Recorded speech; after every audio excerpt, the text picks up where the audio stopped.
Hello and welcome to another video by My Retro Computer. My name is Sean Donoghue and today we're going to do another video on the Pi My ITX. And the reason we're doing that is because finally we've received the plates back from the engineering company in Eastleigh. And it's good news because one, we're not being fobbed off all the time about delays and being put to the back of the queue all the time. So that's good. And also it's great because we're pretty much there ready to release this now. So what are we doing at the moment? I've sent the plates to the powder coaters and we're expecting the plates back next Friday.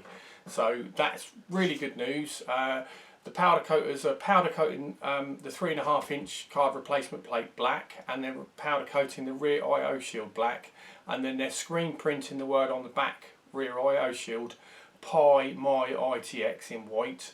And on the 3.5 inch plate they're screen printing the logo, the My Retro Computer logo. So hopefully we'll get those back next week, next Friday is what they're telling me. So I'm pretty hopeful that that's going to happen.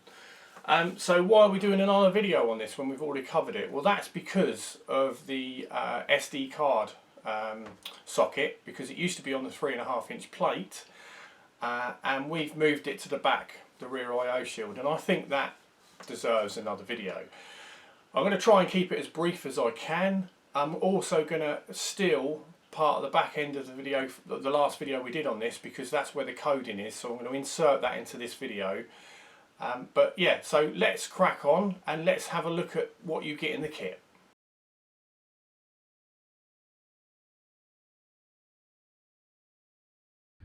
Right then, so building a retro looking PC powered by Raspberry Pi. Components required for this build is a My 64 or a My VIC-20, a Raspberry Pi ITX adapter kit, Raspberry Pi 4, Raspberry Pi power plug, SD card incorporating a micro SD card, so that will be the full size SD card, and you can actually push in the micro SD card into the back of it. That's what we recommend, 32 gig or even better 64 gig, and Twister OS. Tools required for this build: a Phillips screwdriver or a posi screwdriver, and that's it. Okay, so this is the kit that you will receive in the post. So as we open this up, there are a couple of freebies in here. Now these are first come first serve. When I run out we will no longer put these in the kits. The first thing that you will see is a full-size USB lead. Now this is ideal for the Raspberry Pi 3 and below. These cables are low data, so they're no good for PCs. They're only good for the Raspberry Pi range, you know, single board computers. We've put it in there. I don't need them anymore, so basically if you don't need them, feel free to recycle them. This is something that you will find useful. This is another freebie, and it is a USB mouse. Now these are ideal for the Raspberry Pi, not so good for the PC, but ideal for the Raspberry Pi. Again, when they're gone, they're gone. We have, as part of the kit, from now on everything's part of the kit. This is our panel mount double USB 3 lead. So this plugs into the Raspberry Pi or the hub hat, and then gives you the double USB 3 output, which will be on the side card reader plate. Before we go any further, let me show you the plate. So this is the card reader plate. So it's like places the card reader based on the plate that we already sell for the Ryzen. That's the vent plate, but this one holds the double USB 3 outputs. So that's the plate, but we're also doing this plate for a regular PC. Now in this bag you will see that this is another panel mount. So we've got USB 3 panel mount output, but it's got the USB 3 header on the end. So I thought that would be great, an extra, and it did, you know, an extra for people that want it as a PC, you know, to use as a PC, you'll be able to use it using the additional panel mount output, which we will put on the website shortly. So that's that. Then we have our in the kit, we've got the HDMI, micro HDMI to full HDMI output. So that's, you know, obviously connects to your TV. We have Ethernet panel mount cable. We have our USB 3 micro SATA output, so that enables us to plug the Raspberry Pi into the optical drive bay and thus fit a hard drive. We also have the basically, I don't know what it's called, I'll just call it a little dongle, but it's what the keyboard plugs into. So it enables the keyboard with the header connection on it that normally plugs onto the motherboard of the PC. It enables us to plug that directly into the Raspberry Pi. It's got, if you can just make it out there, it's got header pins, so it enables us to plug directly into the Raspberry Pi. Then we have the wonderful, I think this is fantastic and it really works well. The transfer speeds are pretty much the same as plugging directly into the Raspberry Pi. So this is the micro SD card to full-size panel mount SD card socket. It's a ribbon cable, and it's just made long enough, you know, to reach, you know, to go round from the Raspberry Pi to go into the rear I/O shield. But it enables people to be able to plug directly into the rear of the My 64. It saves you opening the case up and all things like that, so it's wonderful. Let's show you the rear I/O shield. So that's the shield. Have I got that round the right way? No, I haven't. There we go. So that's the shield. Now I know that says My Retro Computer on it. I think, what's it say? Let's have a look. It does say Pi. Oh, sorry about that.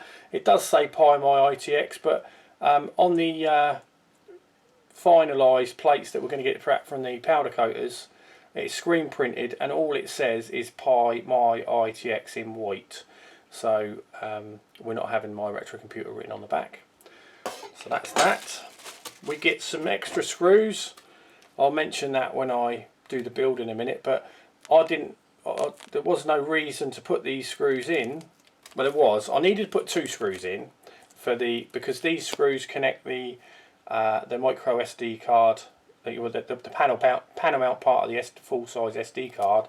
It screws it onto the base plate. But I was only putting two screws in, but there's three here. The reason for that is because in this Wavesha kit, instead of giving us 4 screws, they've only given us 3. So I've had to add a screw to it. I don't know why that is, but there you go. So we don't need this in this. This is, by the way, this is the USB 3 hub hat for the Raspberry Pi. It comes with this USB 3 plug on each end. We don't need that. That's for something else. But what we do need is the USB 3. There's 2 dongles in here. We've got USB 2 and USB 3. We need the USB 3 dongle out of that. And then we've got the hub hat. Now I'm not going to open this up. You can see this in a minute when I do the build. Now the hub hat enables us it gives the Raspberry Pi an extra 1, 2, 3, 4 outputs, which is fantastic because obviously it's pretty difficult. The Raspberry Pi hasn't got that many outputs to it, but there you go, that's that. So the last thing, we put all this back in, the last thing is the base plate, which is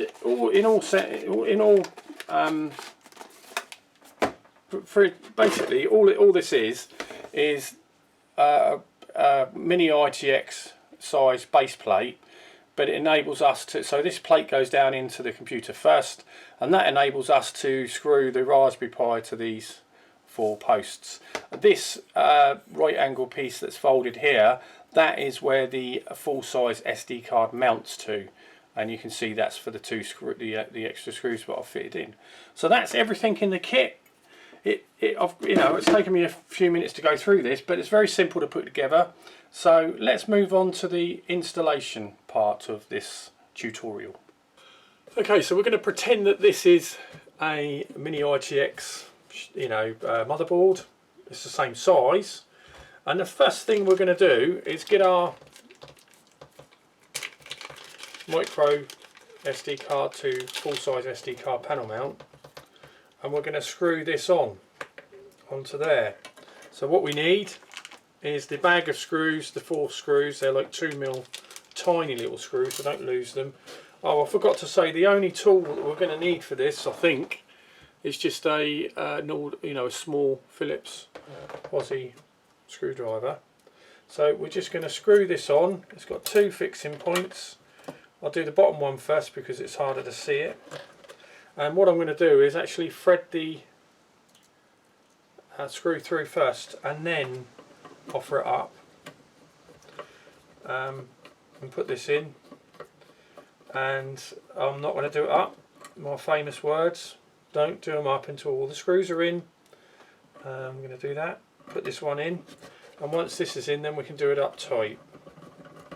There's a little bit of play in this, not much, I'd say about 1 millimetre, and that might come in because this kit that the metal panels they've supplied are very, very what's the word? There's not much tolerance in them. They're very, very tight in their measurements. Like, it's spot on. So normally I like a little bit of tolerance so that you can manoeuvre things in. There isn't any. It's nearly, it's within 0.001 mil of how it's meant to go. So we might have to muck around with that and jerry-rig it around a little bit.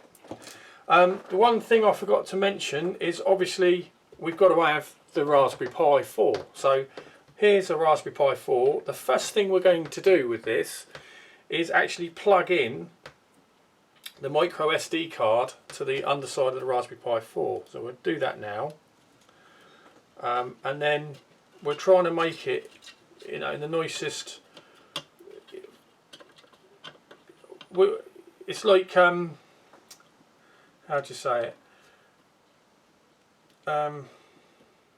Cable tidiness, I suppose, but this is a ribbon cable, and we're trying to get it so that it's quite neat and it goes where it wants to go, but it's not a very good one. So let's see if I can turn it around. Again, it's trial and error with this. You might find, in actual fact, I like it like that. I like the spring. Let's keep it with the spring. Now, on the base plate, we've got 4 fixing points. So don't jump the gun and start putting screws in. Right, now we need the Waveshare kit. And the kit we're after here is the screws and the little dongle. I don't know whether you can just pull this apart, or yeah, you can. Right, so there's 2 dongles in here, a blue dongle and a white dongle, like USB 3, USB 2 basically. So this is the USB 2, we don't need that. We need the USB 3 with the blue. So we've got a bag of bits, and as I say, we're missing a couple of screws, but it doesn't matter because I've added them in. But they might have put them in on this kit. The first time I got this out, well, they give us 3. We should have 4, but we've got 3. So the first thing we need to do is get these standoffs, right? And we're going to put them on the rear bit where all the outputs are. 1, and just finger tight really. So we're putting these in finger tight, and just give it an extra twist. Finger tight again, right? And then these 2 are the screw ones, so we put 2 in there. So 1,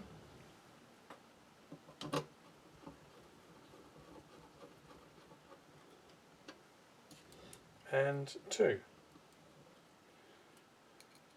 So 1 screw missing basically, but it doesn't matter because I've got that in my kit. So you'll have 1 screw left over. Again, not pinching it too tight, just enough. And now we need the, I'm not going to use this one, I don't want to spoil it. I want to use one I've already got out of the bag. So this is the Waveshare USB 3 hub, which is a really nice bit of equipment, and it gives us extra USB 3 ports internally as well, which is what we need for the keyboard and a hard drive if you're adding one. So we put this in, we pushed it down. The next thing before we forget is we want to put the dongle on the side.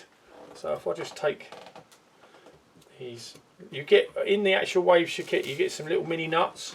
We don't need them for this. So we want to put this dongle on the, make it sure you got it round the right way, but it goes in there, and it serves two purposes here. One, it's clamping down the Waveshare USB 3 hub. Not that you need it because we've got the screws, but two, it's the way that the USB hub gets its USB 3 data from the Raspberry Pi. So that's in. So the next thing we need to do is actually screw this down. So we've only got 2 screws we can use, because originally when Waveshare, we contacted Waveshare to do this, they were supposed to supply 4 brass standoffs. How simple is that? So in the kit, so we had 2 brass standoffs this side. They kept on saying we don't need them, and realistically, to be honest, we don't need them, because on the back, as you can see there, it plugs into the pins. So we don't need them, but it just would have been nice if we had them in the kit. But it doesn't matter. So the first thing I'm going to do is put this screw in. So again, we're screwing this into the brass standoff. Again, not too tight. And then one of my screws that I supplied into the other brass standoff.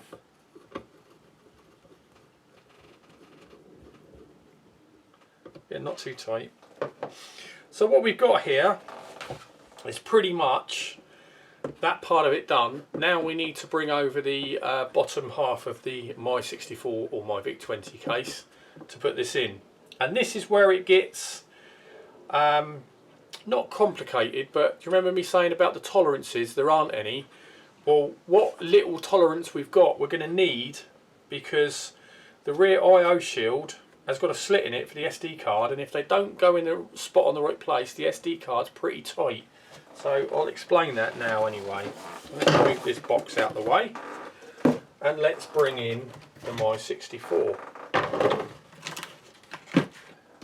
So this is the bottom.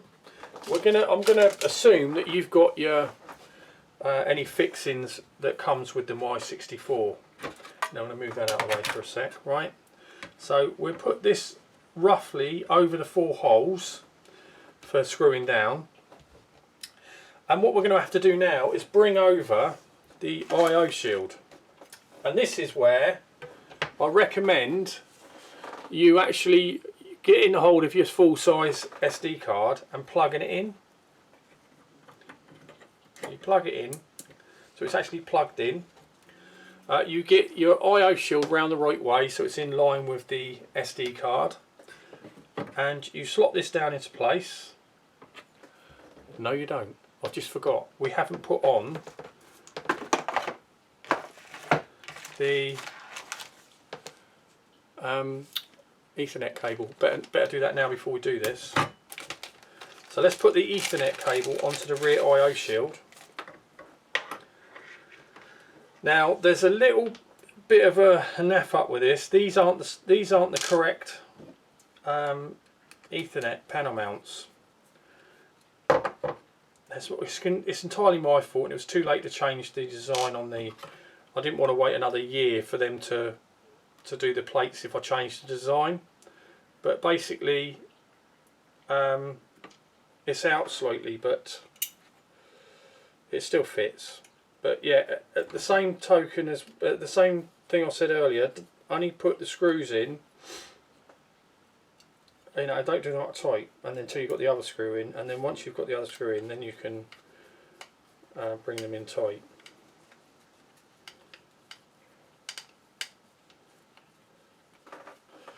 So we're doing this up.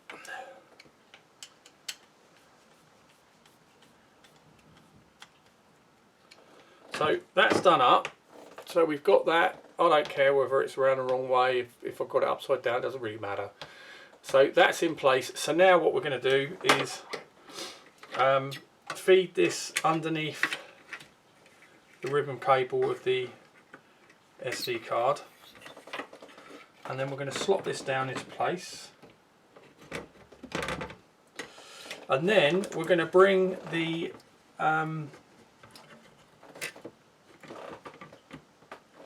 this forward. It's a little bit jerry-riggy to get this in place.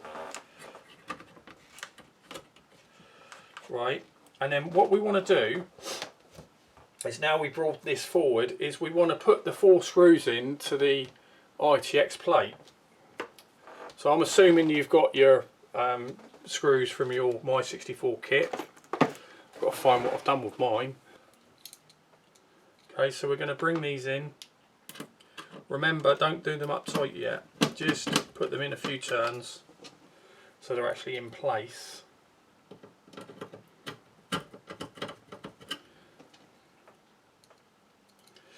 And the thing that we want to do here is manoeuvre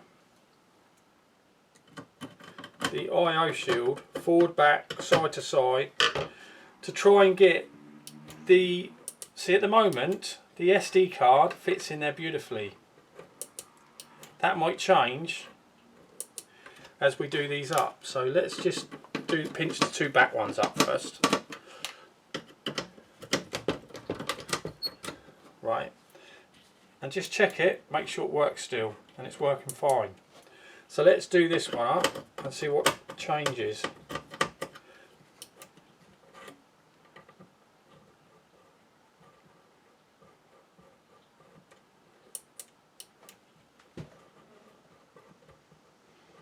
It's a little bit tight. Only a little bit, still fine. In actual fact, I quite like it being like that. That's about as tight as I want it to be. So let's do this side up and see if it makes any difference.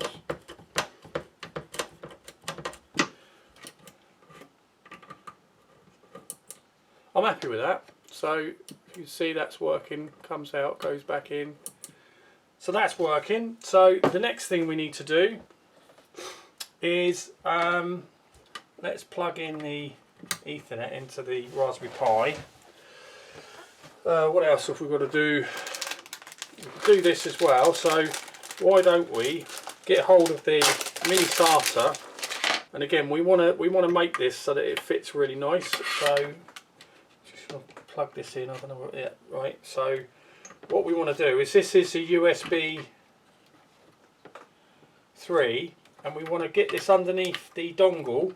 There's one USB 3 port left, and it's got to be USB 3, so we plug that in, and you can see that the cable goes underneath in that slot underneath the optical drive bay, so that's ideal in there.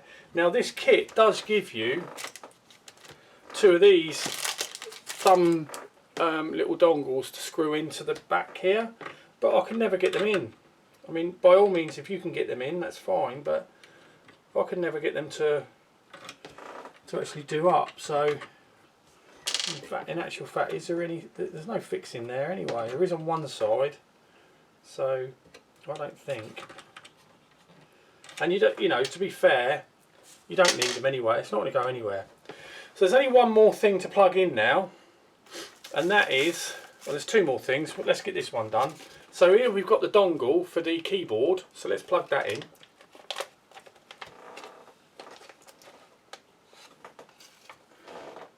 I want to open that up. So here we've got one here. Now there's 2 USB 2s left intact here on this side on the Raspberry Pi. We just need to plug it into one of them. I recommend plugging it in the top one because it'll just be easier to plug in.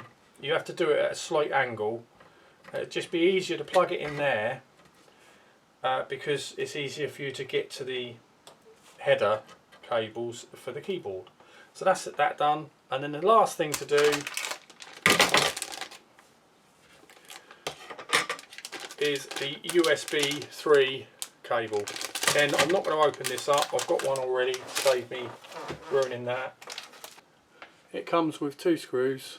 Again, you can put it any way, you know, whichever way you want to put this round. It doesn't really matter, so that's up to you. So I'm going to put this in. This should line up perfect, which it does. Again, this is, you know, you only put in one side at a time and don't do them up tight. Wait until they're both in and then pinch them. And also, you've got a little bit of play before you tighten them up to make sure that they're all aligned, the holes are aligned, the sockets, USB 3 sockets are aligned in the right position. And that looks pretty good to me. Okay, now I suppose this is another little tricky thing, because we've got to put this in place and then we've got to somehow get these cables to nicely go round and plug into there and there onto the USB hub. The first thing I'm going to do is screw these down though. I think that would be prudent to do that. So what you need to do, I've got them here, is get your USB, your card reader screws, what we call them, from your My 64 kit.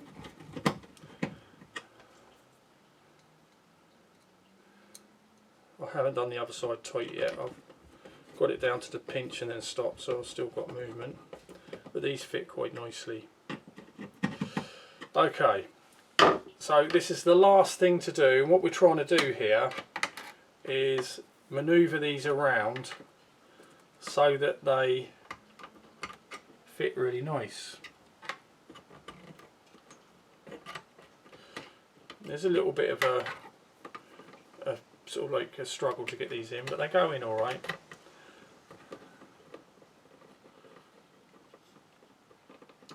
I don't like the way that's gone. I want it to mimic the other one. So the other one,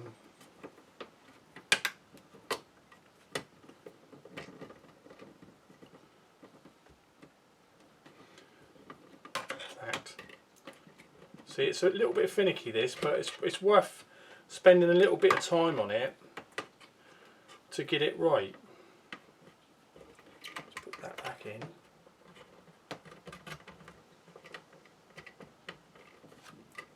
And then once we've got all this down, if this is a brand new build you're doing, you're going to have some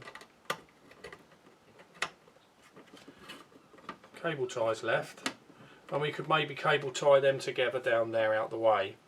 So that's the kit finished. So if we try this, that's even better now. That's perfect. So that's the kit done. Everything's in place. We've got one more thing left to do, and that is we've got to put the USB header for the keyboard in, and we've got to put the power and the LED light onto these. So we'll do that next. Okay, so I'll turn this around the other way to make it easier to fit this.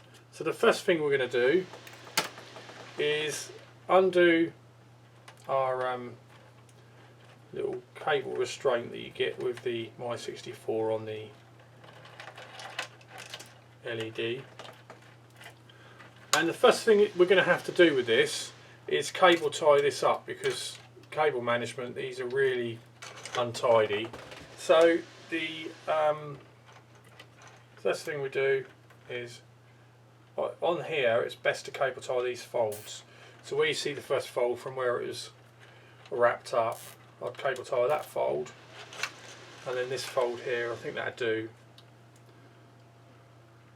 You could, if you wanted to, do all 3 folds. In fact, shall I do the third one? Third one. So this is all about making the build as neat as you can, like we do on the PC builds. I've got a pair of scissors this time. What's that with me?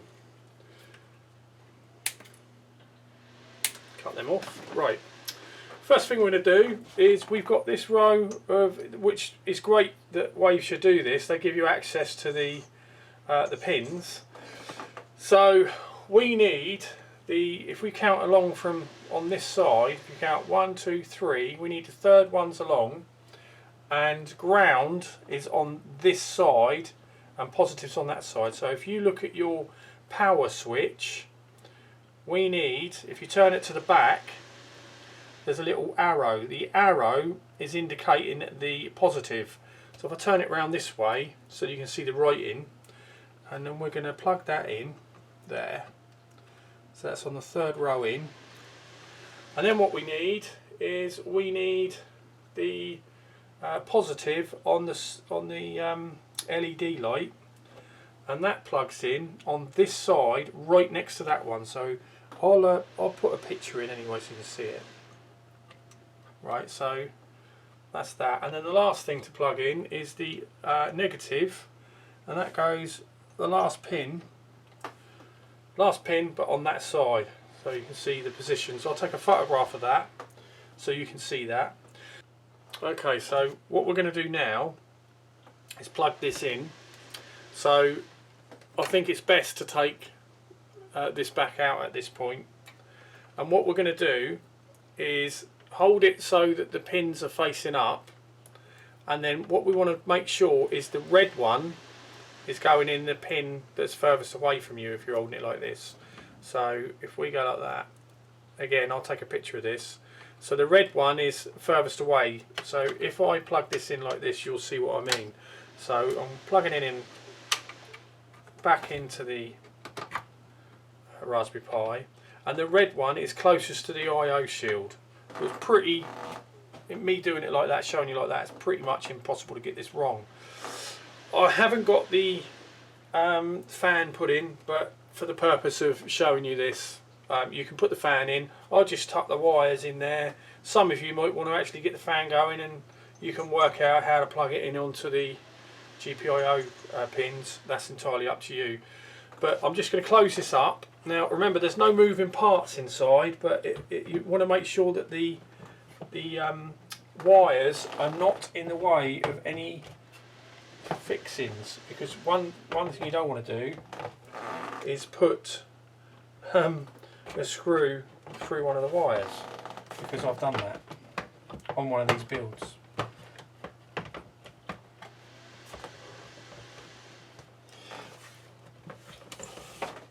A little bit finicky this is to get this actually to go into the right place, because you remember me saying about there's no tolerance in this. There really isn't. Do it like that. I'm terrible at trying to line this up so you can see it. Like that way. There we go. And that's the side, which I think is quite nice, and it would look nice on the PCs as well. I think the only downside to these plates is if you're doing a PC build, there's no hole for the power, so you're going to have to put the power into the rear I/O shield. But okay, so what we're going to do now is we're going to move on, and I'm going to nick a bit of the other Raspberry Pi video just showing you how to write a little bit of code for the power switch. But other than that, we're ready to go. The next thing to do is do the power switch. Now, I've got to be honest, I'm not the world's most gifted person at programming or anything like that. And using the Pi, I've only used it a few times a few years ago now. So I thought, you know, instead of trying to figure it out myself, I'll just go and have a look at someone else's tutorial on that. So I picked, there's lots of different ways to do these things, lots of different ways for the LED lights, lots of different ways for the power switches. I've just picked the easiest way that I could think, you know, the easiest way for me, and I thought, you know, and in doing that, the easiest way for you guys. So this is a script. It's just 2 lines of code in terminal, and it's from a guy called Zach from a website called How To, right? And it seems like it's a really good website and there's lots of learning tools on it. So I want to put a link to it and link to the video as well, because his video is much more professional than what mine is. And he goes into great detail about what he's doing. The only thing I will say when you watch it is don't get confused. He's working on the Pi remotely, so he's controlling the Pi from a terminal in his Mac. So he's linking it to the Pi and then carrying out the code there, so it won't look the same. We're not doing that. We're just going straight into terminal in the Pi and doing it direct from the Pi.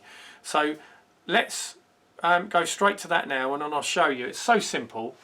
So I'm cheating, and I've copied both lines of code into a text editor. So I'm just going to copy that and paste it into terminal. And then I'm going to press return. Now I get an error because I've already installed it, whereas you won't get the error. It will actually go and grab the program and get it ready for installation. And then the next line of code actually installs it. So if we copy this and paste it into the terminal window, press enter, and it will install it. So it's that simple. But Zach's done all the work here. I mean, I'm just copying these 2 lines of text, but it's actually going to GitHub, to the repository where he's put the program, and it's taking it all from there and installing it. So they've done a great job, and you know, thank you so much, because it's so easy to follow. And the tutorials I've looked at, it's quite a few lines of code to write. You know, it's about 10-15 lines of code, and it looks quite complicated, and I thought this is an easier way to do it. And you know, that's great. So that's that done. So now, by now, you should be able to press the power button, and it will power down straight away, and then leave it, I don't know, a minute, I don't know, half a minute or whatever. Press the button again, it will power up, and this time you should see the LED light come on. So that's everything now. The system's up and running. Everything's installed on it. You've installed it either onto the SD card, or if you've been adventurous, you've put it onto the you've put a hard drive inside and done it in a hard drive. That's entirely up to you. Obviously, it's all there in the kit for you to do that. Basically, all I'm going to do now is just show you Twister OS just briefly, because it's a fantastic operating system. I must admit, I didn't realise how good it was. You know, I've been saying, why do you need a Raspberry Pi, and you know, you can do it all on a mini ITX. But I must admit, I'm shocked. I haven't been on the Raspberry Pi forums that much, and I haven't seen the OSs and the advances and things like that. My God, it's got good now, I must admit. So let's show you Twister OS. So Twister OS is based on Raspberry or Raspberry Pi OS, but it's got a twist, and that is it can twist the desktop or the theme into other operating systems. So you've already seen the Windows 10 variant, because I had that when we were doing the LED light and the power switch. Now we've got it as the Big Sur, the latest Mac operating system. So it's very impressive what they've done. So I'm just going to go through, just show you what this, just quickly, what, you know, it should have all the eye candy, so you can see you've got the appearance is pretty similar, and it shows you everything that's installed on this native operating system, because there is quite a lot. So let's go straight onto Twister again. I want to change the theme. What do I want to change it to now? So you've seen 10, you've seen OS X, so let's go Twist XP.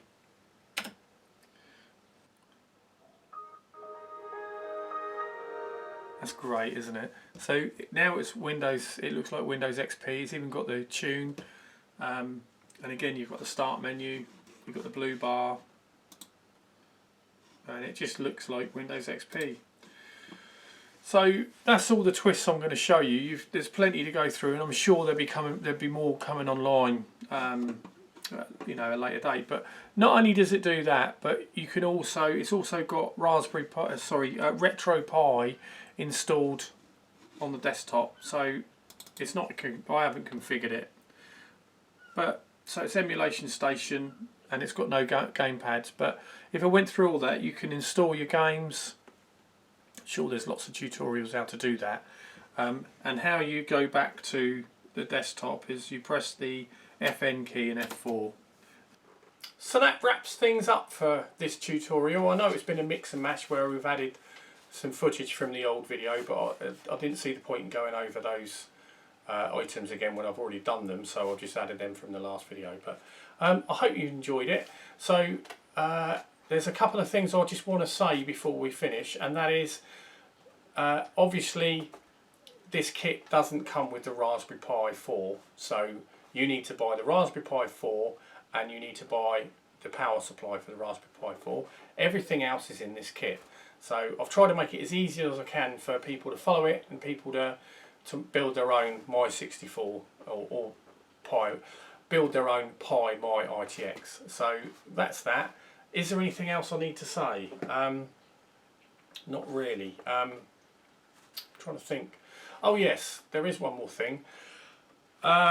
So if you're going to use power hungry things plugging into the USB hub hat, then you're going to need the hat is going to need its own power supply. Again, it's a Raspberry Pi power supply. They're both the same connection. So in that instance, and I'm thinking of big power hungry things like hard drive docks or things like that, but usually they come with their own power supply. So it's hard to think of something that's going to drain the power, because normally when they're power hungry things, they've got their own supply anyway. So I don't think you're necessarily going to need to do this. This is, you know, if you get trouble, then you're going to have to buy an extra power supply. I know it's a pain to have two power supplies plugged in the back, but I don't think you're going most people, for most things that you use, you're not going to need to do that. Joysticks, mice, you know, extra keyboard, maybe, you know, you're not going to find a problem with that at all whatsoever. But yeah, I hope you enjoyed this. Please give us a thumbs up and a like, and I'd be really honoured if you were to subscribe to the channel, because we picked up some subscribers. Another little milestone is we've been pretty much going a year now in terms of launching it as a proper business as opposed to a hobby. So that's a little bit of a milestone, so that's great. This time last year we were just getting ready to send out our first batch. We had a few issues, but they were all resolved in the end, and it's been a great year. I mean, I've enjoyed every minute of it, so long may it continue. But thanks very much for watching, and we'll catch you next time.